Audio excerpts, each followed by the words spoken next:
Jepang sudah lama memiliki program makan siang, dan di Indonesia baru mulai dilakukan, tapi apa bedanya?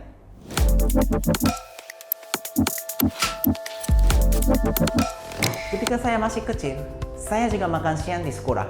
Saya ingat waktu makan siang itu paling bahagia untuk saya. Di Jepang, program makan siang gratis ini sudah menjadi bagian dari pendidikan sekolah sejak tahun 1889, dikenal dengan nama Kyushoku. Pada awalnya, program ini dirancang untuk membantu perbaikan gizi anak-anak kurang mampu. Setiap hari, siswa dari sekolah dasar hingga menengah menikmati makan siang yang tidak hanya bergizi, tapi juga dirancang untuk mendidik mereka. Mereka dilibatkan mulai dari penyajian makanan hingga membersihkannya setelah makan. 学校給食の中の給食の役割、目的についてですが、まず健康な体づくりのために、食が大事であるということを子どもたちが学ぶ大切な場であると思っています。それから2つ目は、自国の食文化の良さを、給食を通して体験する貴重な場であるということ。Di Jepang, program ini terdapat perbedaan yang signifikan pada penyediaan makan siang ini antara sekolah yang berbeda.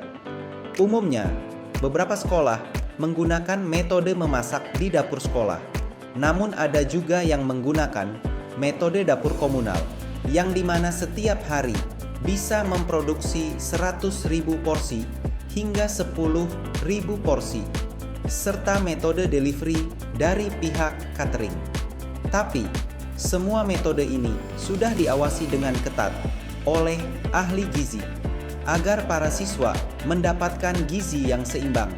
足立区では月に1回おいしい給食検討会っていうのがありまして、うちの区は104校ぐらい学校があるんですけれども、一堂にこう1箇所に集まって意見交換会というか、あとは献立の検討とかをする機会があります。 Sudah rahasia umum jika kesehatan yang baik berbanding lurus dengan prestasi akademik. Studi di Jepang menunjukkan bahwa program makan siang ini memiliki kontribusi terhadap fokus belajar serta akademik mereka. Dengan makan yang bergizi setiap hari, para siswa lebih siap untuk menghadapi tuntutan belajar. Bagaimana Jepang membiayai program ini? Pendanaan program ini sebagian besar berasal dari anggaran negara dan kontribusi dari orang tua siswa.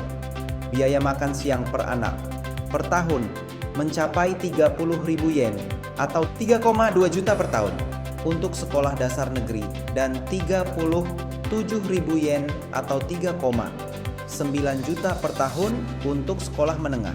Singkatnya, di Jepang, orang tua siswa perlu membayar agar program makan siang ini berjalan, tetapi berbeda dengan di Indonesia. Program makan siang di Indonesia gratis dan semua ditanggung oleh pemerintah.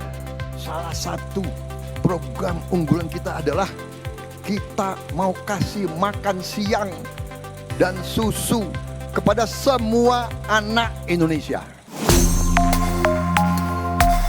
Jepang telah menjadikan investasi dalam kesehatan dan pendidikan siswa sebagai prioritas nasional, di mana hasilnya dapat kita lihat dalam generasi yang lebih sehat dan cerdas. Walaupun terlihat sangat bagus, program makan siang ini juga memiliki tantangan. Salah satunya adalah memastikan keberlanjutan program ini di tengah perubahan demografi Jepang. Selain itu, masalah seperti fasilitas makan siang yang sudah tua, serta masalah kenaikan biaya bahan baku, membuat makanan bergizi, dan kenaikan biaya program makan siang ini juga perlu diperhatikan. Tapi, komitmen pemerintah Jepang dan masyarakat untuk terus mendukung program ini menunjukkan betapa pentingnya program ini bagi masa depan Jepang. これから高学年になるにつれてその量やったらちょっと少ないなとは思いますね。ほぼパンとジャムがメインって感じで言ってたんで、お肉とか魚とか豆腐とかもうちょっと増やしてあげてほしいな。 Sekarang, mari kita lihat gimana Indonesia mencoba program makan siang ini. Kemarin program ini sudah diuji coba di Tangerang. Wakil Presiden terpilih Gibran Rakabuming Raka menghadiri uji coba makanan bergizi gratis di Tangerang, Banten. Menurutnya harga makan bergizi gratis bisa berbeda di tiap daerah. Namun demikian, kebutuhan nutrisi dipastikan tercapai. Indonesia baru-baru ini mulai meluncurkan program makan siang gratis ini di beberapa daerah sebagai uji coba. Program ini bertujuan untuk meningkatkan gizi anak-anak dan mendukung mereka dalam proses belajar. Prabowo berencana untuk mengeluarkan anggaran sebesar 71 triliun dari anggaran pendapatan negara untuk mendukung program makan siang gratis ini dengan harga per porsi 7.500 hingga 15.000 serta menggandeng koperasi serta UMKM lokal ikut mendukung program ini. Selain itu, Prabowo juga berencana membentuk kementerian baru yang menaungi program makan siang gratis ini. Harapannya sebagai investasi bagi masa depan bangsa Indonesia.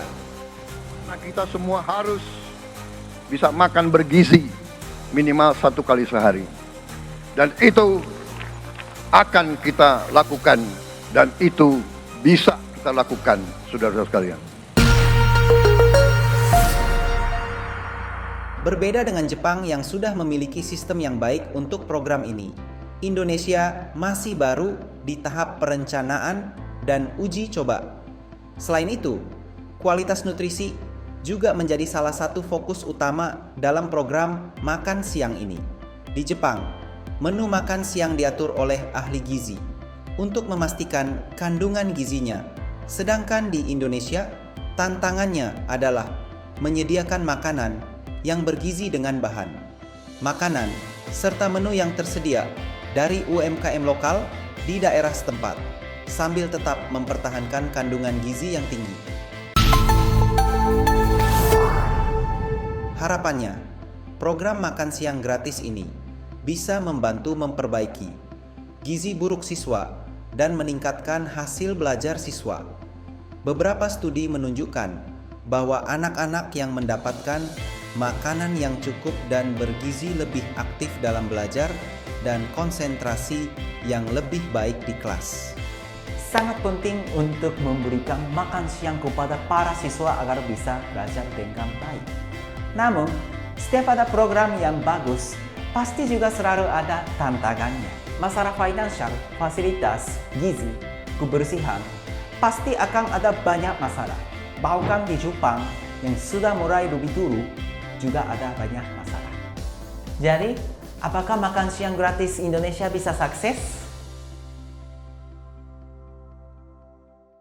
Terima kasih banyak sudah menonton video saya. Saya sangat suka Indonesia dan buat video ini untuk memberikan sedikit ilmu baru kepada teman-teman Indonesia. Dukungan kalian menjadi motivasi saya untuk membuat video berikutnya. Jadi, tolong subscribe channel ini, like, dan komen ya.